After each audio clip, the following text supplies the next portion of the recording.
Assalamualaikum warahmatullahi wabarakatuh. Kembali lagi di channel YouTube saya, Hendrik Gimanto, dengan kisah berbagi cerita Hendrik Gimanto.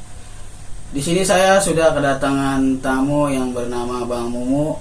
Bang Mumu ini mau bagi kisah cerita perjalanan pengalaman hidupnya. Nah, jika teman-teman penasaran, tonton terus sampai habis. Jangan di skip videonya. Nah, buat teman-teman jangan lupa subscribe, like, komen, dan share sebanyak-banyaknya di video-video channel YouTube saya, Hendrik Gimanto. Dan terima kasih juga buat teman-teman yang udah subscribe, like, dan komen. Semoga Allah memberikan rezeki yang berlimpah, sehat dan panjang umur, selalu dalam perlindungan Allah. Nah, buat teman-teman yang punya kisah perjalanan hidupnya bisa diceritakan melalui WA yang ada di bawah sini. Bisa juga DM ke Instagram saya, Hendrik Gimanto. Oke, langsung aja kita ungkap kisah-kisah cerita perjalanan hidupnya Bang Mumu. Langsung aja kita putar ceritanya. Assalamualaikum Bang Mumu. Waalaikumsalam. Nah, ini kan Bang Mumu mau berbagi cerita kisah tentang perjalanan hidupnya Bang Mumu. Iya. Nah, Bang Mumu punya kisah cerita perjalanan hidupnya di tahun berapa Bang Mumu? Di kisaran tahun mungkin ada 2003. Bisa diceritain Bang Mumu? Bisa. Silakan diceritain Bang Mumu. Saya di sini mau bercerita tentang perjalanan hidup saya yang dimana itu bisa menjadi pelajaran buat teman-teman juga. Gimana rasanya jadi anak yang jadi korban perceraian orang tua itu. Oh, jadi keluarga Bang Mumu orang tuanya udah pisah nih. Bisa. Coba bisa dilanjutkan Bang Mumu, awal mulanya kenapa Bang Mumu? Awal mulanya sih ya karena emang kesalahan dari bapaknya juga. Dia terlalu gimana ya, susah dijelasin. Intinya waktu dari saya kecil mungkin ada satu tahun atau 2 tahun ibu saya ditinggal nikah lagi sama bapak saya. Terus setelah itu jadi bapak saya juga jarang pulang. Mungkin karena ibu saya juga belum tahu waktu itu bapak saya berpoligami pas saya masih balita. Waktu itu saya masih tinggal di Kuningan, di kampung halaman bapak saya. Mungkin karena bapak saya poligami, ibu saya minta pulang lagi ke tempat asal dia di Bogor.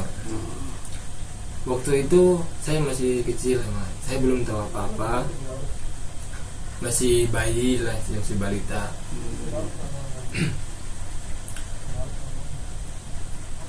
Mungkin cuman di sini saya ingin ya reminder lah ke teman-teman semua yang mau menempuh kehidupan yang baru, misalkan nikah atau apa ya kan, supaya dipikir-pikir lagi, kalau emang belum siap jangan dipaksain. Soalnya dampak dari perceraian orang tua itu terasa banget bagi anak. Betul. Saya udah mengalaminya dari waktu kecil. Saya dari pindah ke Kuningan ke Bogor, mungkin karena bapak saya jarang pulang, saya masih balita, ibu saya terpaksa meninggalkan saya waktu itu masih kecil.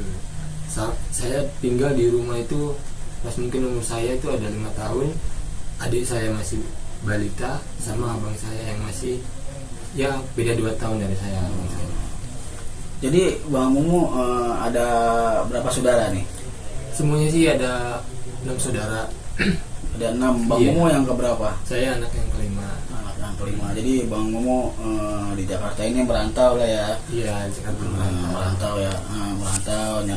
Ya nyari nasib lah di Jakarta ya kan. Karena keluarga Bang Mumu juga udah ada cekcokan ada permasalahan ya di keluarga Bang Mumu.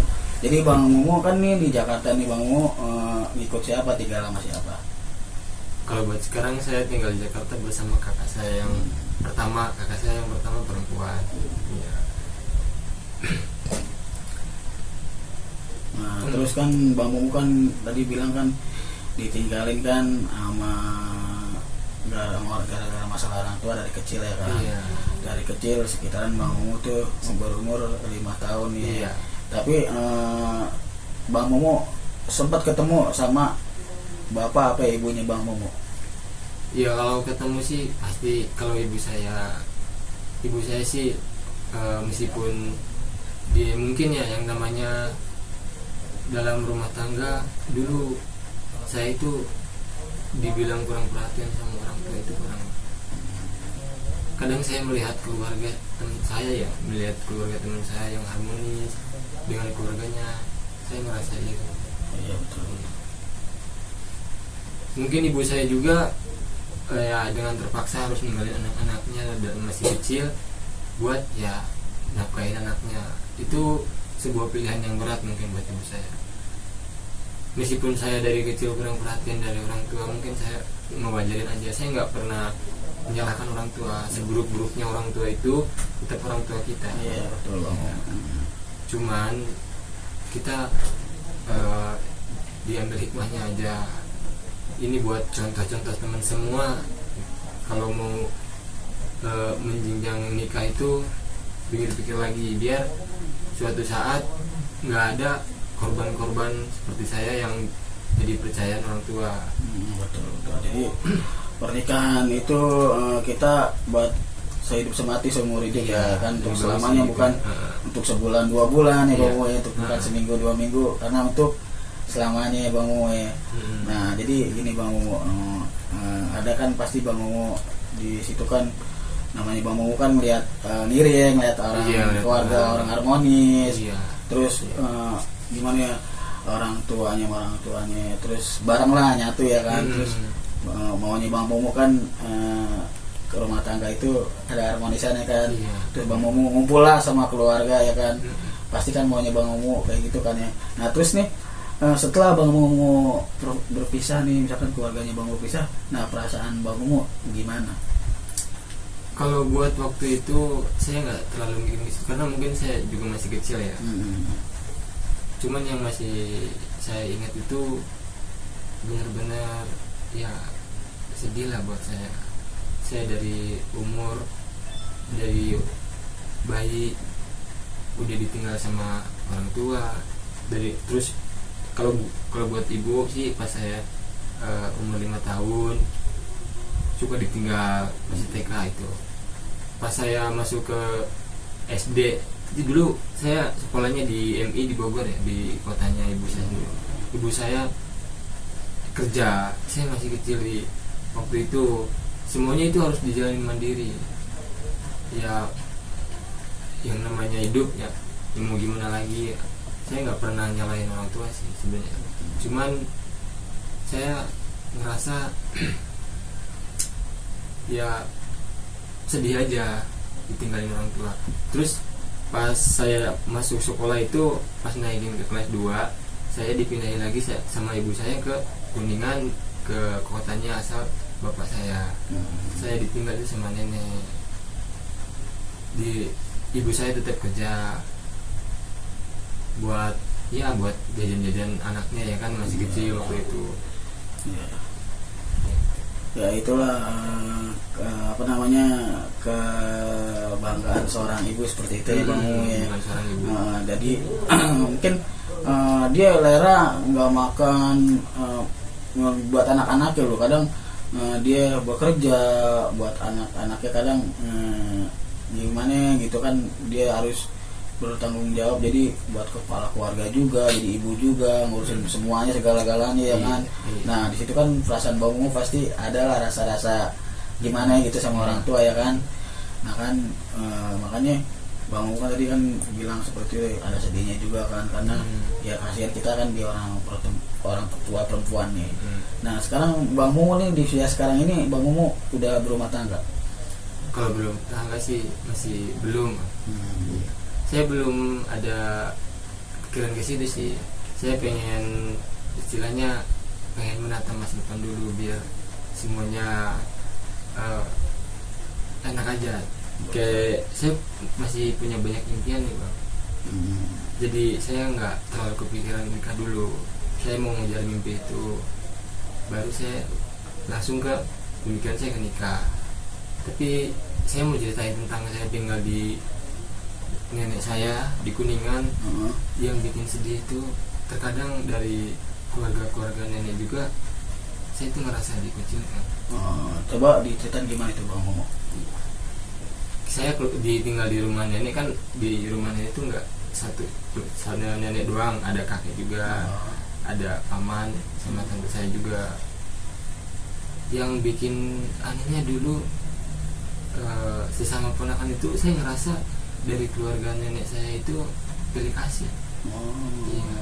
Oke, saya kan anaknya anak bapak. Nah nenek itu kan ibunya bapak. Ibunya bapak. Iya. Tapi kayak dipandang sebelah mata buat tante-tante saya yang lain, kayak paman-paman yang lain. Saya ngelihat kayak sepupu saya sendiri, anaknya dari tante, mereka itu sangat diperhatiin. Kalau saya bener-bener diperhatiin ya kalau nenek sih baik, kadang tante kakek saya juga ya mungkin buat kebenaran saya juga, tapi waktu dulu menurut saya sih terlalu kasar juga sih buat saya yang waktu itu masih kecil. Jadi Bang Momo merasa diasingkan gitu ya, merasa gimana ya, kayak pilih kasih lah gitu ya, pilih kasih lah. Jadi kan itu kan ibaratnya emaknya dari bapak ya. Iya, emaknya dari bapak. Jadi cucu ya ke Bang Momo ya. Jadi Bang Momo merasa diasingkan, terus merasa dibedakan lah ya kan. Nah, terus perasaan Bang Momo gimana gitu kalau merasa diasingkan, merasa dibedakan? Ya sedih sih, cuman ya saya harus menjalani dengan ikhlas lah bang. Betul. Ya mau gimana lagi, yang namanya kehidupan itu kan selalu berjalan. Saya nggak mau menyalahkan orang lain lah. Mungkin teguran dari mereka juga kebaikan buat saya, cuman saya ngerasa waktu itu terlalu kasar buat saya. Saya tinggal di nenek, dari saya pindah dari Bogor ke Kuningan kelas 2 SD sampai lulus di sana. Habis lulus saya dibawa lagi sama ibu saya. Waktu itu saya nggak tahu kalau ibu saya udah nikah lagi sama orang yang di Majalengka. Emang jaraknya nggak terlalu jauh kalau Majalengka sama Kuningan ya. Jadi Bang Momo nggak tahu nih orang tuanya nggak tahu. Bisa terus nikah lagi, Bang Momo nggak tahu. Nggak tahu. Saya taunya waktu itu pas saya lulus dari SD, saya dibawa ke Majalengka. Ibu saya bilang di situ udah nikah lagi. Yang saya nggak sebenarnya sih nggak terima ya, cuman sebagai keluarga ibu saya gitu kan, saya sebagai anak harusnya kalau saya misalkan dia menikah lagi harusnya kan harus dirundingin dulu sama anak-anaknya gitu. Iya. Saya paham bahwa dulu dia mungkin ngerasa sakit hati sama bapak saya juga. Jadi ya mau gimana lagi, saya juga nggak mau nyalain itu. Nyalain ibu saya juga nggak gitu Pak. Ya seharusnya sih emang seperti itu sih. Jadi anak-anaknya dikumpulin bahwasannya ini mama mau nikah lagi, bapak mau nikah lagi kan. Jadi anak-anaknya tahu semua ya bahwasannya keluarga kita nih, orang tua kita udah nggak ada kecocokan ya kan. Mau nikah lagi kan, kita jadi tahu, paham kan, jelas kan. Ya seharusnya seperti itu kan ya kan Bang Momo. Jadi ya penanggapan Bang Momo, misalkan nih anggapannya Bang Momo nih, kan nggak ada perkumpulan dari keluarga, nggak ada persetujuan juga dari Bang Momo ya. Nah itu gimana pertanggapan dari Bang Momo nya? Kalau tanggapan dari saya juga ngerasa nggak terima juga. Cuman saya ngertiin keadaan yang saya dibilang dari kecil saya kurang perhatian dari orang tua itu. Mungkin buat ibu saya ngerti kenapa, karena dia mungkin dihianatin sama bapak saya. Dia ngerasa hancur, terus sampai lupa sama anak-anaknya. Ya meskipun lupa, sekedar kayak kasih perhatian, karena emang dari kecil selalu jauh dari orang tua. Makanya saya dari kecil udah hidup mandiri dimanapun gitu. Oh, jadi Bang Mumu nih kan sempat tinggal sama neneknya sekitaran usia 5 tahun dari Bang Mumu. Iya. Sampai lulus SD. Sampai lulus SD. Iya. Nah terus Bang Mumu gak tahu nih keberadaannya kedua orang tua Bang Mumu nih. Nah setelah tahu nih Bang Mumu dapat kabar dari mana? Ya ibu sendiri yang jemput saya ke Kuningan karena emang ibu gak mungkin ninggalin anaknya. Ya saya dibawa ke Majalengka, itu niatnya saya mau disekolahin lagi tuh di Majalengka. Cuman nggak tahu alasan atau mungkin suatu sebab saya nggak jadi sekolah di Majalengka. Tapi saya yang bikin sedihnya itu doang. Saya dioper-oper tuh, kadang dikasih ke bapak, kadang balik lagi ke ibu. Saya sama bapak saya sendiri itu kayak orang lain gitu. Karena emang dari kecil itu udah jauh dari seorang bapak, kayak orang lain aja. Saya bener-bener kayak kaku aja gitu kalau ngobrol sama dia. Emang dari kecil udah jauh gitu kalau buat bapak saya gitu.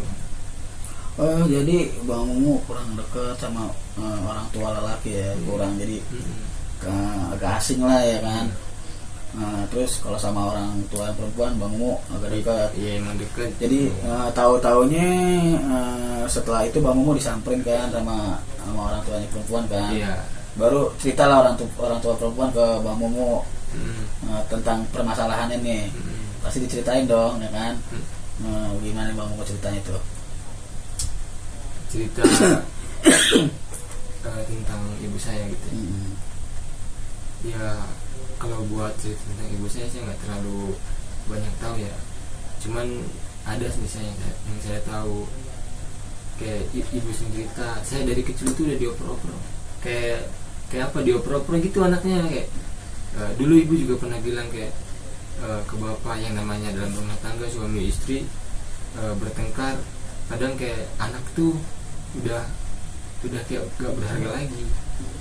Saya nggak butuh anakmu, anak dilempar ke sini, dilempar lagi ke sini, sampai saya segede ini saya udah ngerasa hidup mandiri. Nah setelah saya di Cirebon kan tadinya mau disekolahin Bang, tapi ibu saya malah memilih buat saya dioper lagi ke bapak saya. Waktu itu saya dari Majalengka dioper ke bapak saya. Saya waktu itu masih umur mungkin kisaran 15 tahun lah, 15 tahun.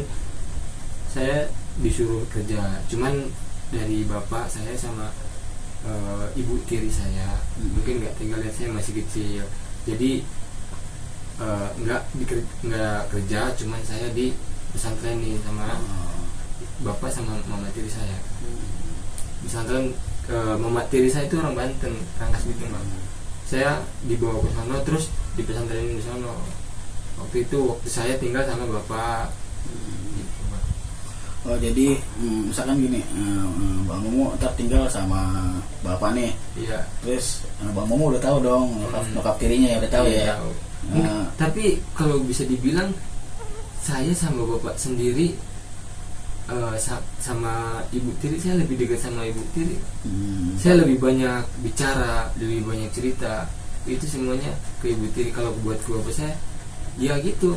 Yang saya tadi bilang, merasa benar-benar kayak orang lain. Saya mau apapun itu kadang buat ngomong ke orang tua sendiri yang laki-laki itu saya ya kayak gak berani. Padahal bapak sendiri tapi saya gak berani. Tapi banyak yang bilang loh kadang gini, ibu tiri itu galak, jahat, tapi nggak semuanya, nggak juga kan ya, nggak juga semuanya ya. Kadang tergantung sifatnya ya kan. Nggak semuanya ya, ibu tiri itu ada yang baik kan, ada yang karena dia gue pengen sama bapaknya gue harus sayang sama anak ya kan, pasti seperti itu ya kan. Pasti seperti itu kan. Yang Bang mau rasakan gimana nih? Kalau buat pengalaman saya punya ibu tiri itu kalau bisa dibilang nggak jahat, nggak seperti orang-orang bilang kalau bapak ibu tiri itu ya gimana gitu ya. Tapi ya yang namanya orang nggak tahu ya, mungkin di depan saya udah dewasa, bukan anak kecil lagi. Dia ngerasa bahwa lebih dekat, yang namanya orang kan di belakang nggak tahu. Tapi saya nggak berprasangka buruk sama mama tiri saya, karena dia orangnya emang baik gitu. Nah ini balik lagi nih, kan Bangmu juga pernah tinggal sama ibu, mamanya nih, ibu ini punya suami juga kan? Ibunya udah nikah lagi. Bangmu udah nikah lagi nih. Bangmu pernah tinggal juga nih sama ibunya sama bapak tiri nih. Nah gimana bapak tirinya Bangmu nih? Itu sangat berlawanan sama mama tiri saya nih bang. Soalnya beda banget. Kalau buat bapak tiri sih, saya jangankan buat ngobrol apa gimana, satu kata pun saya nggak pernah ngomong. Itu kalau nggak kepepet ya, saya gak bakal ngomong sama dia. Emang gimana ya? Orangnya kayak gitu, bisa dibilang ya jahat kali ya. Tapi kehidupannya sama bapak kandung sama ke emak kandung beda ya. Beda. Yang Bangmu merasakan ya beda ya. Beda. Pasti beda kan. Kalau soalnya kan tadi Bangmu bilang kalau ke bapak kandung dekatnya sama mama. Sama ibu tiri loh. Iya, sama mama tiri. Iya, sama mama tiri kan dekatnya. Nah, kalau ke bapak kandung, kalau ke bapak mama kandung, nah ini ke bapak tiri tanggapannya kayak tadi yang Bangmu ceritakan. Iya, sangat berlawanan menurut saya. Gimana? Soalnya ya saya juga pernah berunding sama kakak ya, karena emang keluarga dari bapak tiri saya itu ya selalu ada problem. Kayak bapak tiri saya kan punya adik kan, dia udah nikah tapi terkadang masih ikut tinggal bareng saya, ibu saya, ya nyusahin kalau menurut saya. Kalau buat bapak tiri sih ya mending gitu sih, orangnya diam. Cuman yang saya nggak terima tuh dia kayak memperbudak ibu saya nih. Kayak gitu. Jadi maksudnya saya gini, jadi kan Bang Momo nih, tapi masih ketemu nih ya sama bokap, sama nyokap, masih nih ketemu nih ya, Bang Momo masih ya. Tapi masih kan nggak maksudnya sama istri yang sekarang ini kan masih kan udah nggak ganti lagi kan. Nah tuh sama ibu juga kan sama suami yang ini kan. Nah yang saya pertanyakan lagi nih sama Bang Momo diperbudakan seperti apa? Kalau saya sih nggak diperbudakin, cuman saya ngelihatnya kasihan sama ibu saya. Karena emang gimana? Kalau saya tuh sebenarnya bukan takut sih, saya gak berani takut dosa sama orang tua meskipun itu bukan orang tua kandung. Dari bapak tuh bapak tiri meskipun bukan kandung tapi kita hargain lah. Kita hargain. Cuman kalau terlalu kelewatan saya juga gak mungkin diam saja. Saya pernah bilang ke ibu saya, ibu asli ya, kalau emang buat saya ngurusin ibu sendiri saya nggak keberatan. Yang penting ibu saya nggak terlalu diperbudakin gitu. Betul. Ibaratnya ya saya mandangnya masih ke ibu saya. Misalkan saya ngomong nggak enak sama pihak keluarga dari bapak tiri saya, itu kan tinggalnya di rumah bapak tiri saya. Saya mandangnya ke ibu saya. Misalkan saya nggak bisa nahan emosi atau apa, saya ngomong atau mungkin main fisik. Nah nasib ibu saya itu yang saya pertaruhin. Kan saya udah bilang, saya juga udah pernah ngomong sama ibu saya, ke bang saya, kalau buat saya ngurusin ibu sendiri saya nggak keberatan, malah saya seneng. Yang penting ibu saya nggak terlalu capek ngurusin bapak tiri saya, karena dia juga malas nyari kerja kalau menurut saya. Mungkin dia berpikir dia punya anak tiri yang banyak ya kan, udah pada gede, dia mikirnya mau ngapain lagi, anak-anak tiri gue pada kerja, gue mah nampak aja. Daripada dewasa, daripada mapan lah ya, daripada mapan lah ya. Jadi pikiran dia seperti itu ya kan. Jadi maaf nih sebelumnya Bang Momo. Jadi ibu Bang Momo numpang sama bapak tiri. Tapi kalau buat rumah sih ada bang, cuman mungkin karena dia ngerasa udah nyaman di situ. Kan ibu saya orang Bogor, di rumah tuh saya ada rumah, cuman mungkin dia pengen tinggal sama bapak tiri saya gitu. Tanah rumah itu ada, ibu saya punya di Bogor, tapi mungkin dia ngerasa bahwa itu udah masa lalu lah. Gitu. Ya jadi mungkin gini, kalau dia misalkan tinggal di sana kan dia sekarang udah punya suami, jadi harus ikutin suaminya lah. Iya benar. Nah kan gitu kan, nggak bedanya nanti kan misalkan ke Bang Mumu lah, misalkan nikah nih, Bang Mumu punya istri, ya istrinya harus ngikutin Bang Mumu kan, pasti kan gitu. Ya, mau dibawa kemana gitu. kan seperti itu kan. Iya. Nah kan makanya tadi kan saya pertanyakan, kata ibunya Bang Mumu kayaknya dipekerjakan mulu kan, terus makanya saya tanya, ibunya Bang Mumu numpang di situ kan, saya bilang kayak gitu kan tadi. Nah terus dipikir anaknya udah pada dewasa, udah pada mapan, dipikir ini gue pekerjakan lah. Iya ya kan? Mungkin kadang dia nyari duit dari itu sih bang. Mungkin pemikirannya kayak gitu. Cuman ya saya juga bukan orang bodoh. saya nggak pernah ngasih duit ke dia. Ya saya kalau ngasih emang ke ibu saya gitu. Saya itu nggak minta dia buat nafkahin saya. Kalau emang dia bertanggung jawab jadi suami, ya dia harusnya nafkahin ibu saya. Iya, saya nggak minta duit dia. Lu kerja dapat duit, saya nggak minta. Saya udah bisa punya duit sendiri. Yang saya inginkan itu dia berani nikahin ibu saya. Harusnya dia nafkahin. Dia bertanggung jawab lah. Dia bertanggung jawab penuh. Kayak gitu.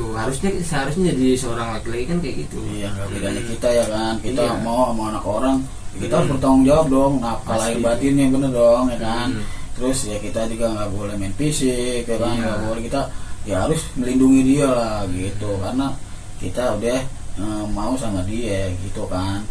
Nah sekarang gini Bang Mumu, Bang Mumu ada pesan-pesan gak nih buat buat keluarga Bang Mumu lah, buat apa teman-teman yang udah nonton channel YouTube Kisah Berbagi Cerita Hendrik Gimanto nih? Kalau pesan buat saya sih ya yang tadi saya awal reminder buat teman-teman aja ya. Misalkan kalau emang belum siap, jangan kalau emang kalian belum siap untuk berumah tangga, lebih baik jangan dulu. Karena kebanyakan mungkin itu dari pandangan saya, kebanyakan zaman sekarang sih pernikahan itu hanya karena nafsu. Iya betul. Jadi nikah kecil dipenuhi anak ya. Kalau buat saya pernikahan itu sakral gitu. Ibadah lah ya kan. Ya kita kan harus tahu buat kedepannya dong. Iya. Nggak cuma ini gue nikah sama dia nih, tapi kedepannya kita nggak bisa ngatur diri, pola hidup kita sendiri, ngatur dengan cara kedepannya susah. Iya ya. Itu yang selalu saya ingatkan itu. Iya. Mungkin orang yang teman-teman saya nih banyak yang udah nikah, selalu nanya kapan nyusul. Ya kalau buat saya kalau emang belum siap, ya saya jujur aja belum siap. Betul. Jadi nggak harus dipaksain. Harus yakin kepada diri sendiri. Nanti udah-udahnya kalau cuma gitu, nikah begini dong, ujung-ujungnya buat keributan, pisah, ntar apalagi kita punya anak. Nah seperti yang Bang mau rasakan. Yang saya kasihankan itu yang nanti suatu saatnya itu anaknya itu. Nah kasihan kan gitu ya kan. Iya. Gara-gara kedua orang tua anak ke bawah ya, kasihan ya. Anak itu jadi anak kita. Iya betul Bang Mumu. Oke, ada pesan-pesan kan nih buat kedua orang tua Bang Mumu nih? Kalau pesan buat kedua orang tua saya sih, saya sebagai anak mungkin belum bisa bahagiain, belum bisa ngasih lebih, belum bisa ngebahagiain cara ya yang dia pengen lah. Tapi mungkin saya jadi berpikir juga yang namanya orang tua terkadang melihat anaknya sehat juga itu udah bahagia. Cuman jadi seorang anak meskipun ibu saya nggak minta sesuatu, tapi kan dari saya harus mengerti. Saya nggak nyalahin mereka berdua, cuman saya nggak mau suatu saat saya berumah tangga, saya mau lebih baik lagi. Saya nggak mau terulang lagi nantinya buat anak saya ngerasain kayak saya. Saya sih bilang itu. Saya sayang sama orang tua saya sendiri. Saya itu bukan nggak mempunyai bapak, tapi saya kehilangan perannya itu. Iya, bapak saya ada, tapi peran jadi seorang ayahnya itu nggak. Itu yang saya rasakan. Tapi saya nggak nyalahin dia. Yang lalu mungkin berlalu ya. udah takdir tuh udah ada yang ngatur lah. Iyalah, takdir mau rezeki musibah semua udah ada. Udah ada, semuanya udah ada. Cuman dari kitanya aja jangan ikuti jalan yang sesat kan, kalau bisa dibilang gitu. Harus yang namanya orang tua pasti selalu ngedukung dalam hal-hal baik. Nggak mungkin ngambil hal yang buruk. Iya, nggak mungkin, jelas nggak mungkin. Oke, buat teman-teman, mungkin sampai di sini kisah-kisah cerita perjalanan hidupnya Bang Mumu. Semoga bermanfaat buat teman-teman semua. Ini pelajaran buat teman-teman juga, buat orang tua lain juga ya.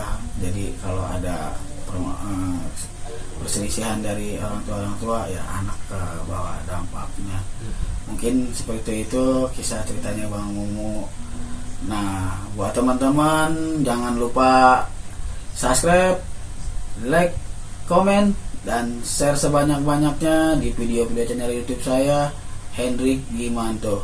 Dan terima kasih juga buat teman-teman yang udah subscribe, like, dan komen.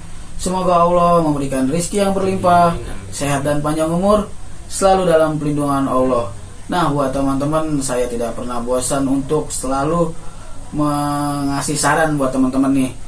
Jauhilah, hindarilah minuman-minuman keras jenis apapun.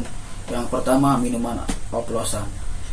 Nah, karena itu bisa menyebabkan fatal akibatnya, seperti apa yang saya alami saat ini.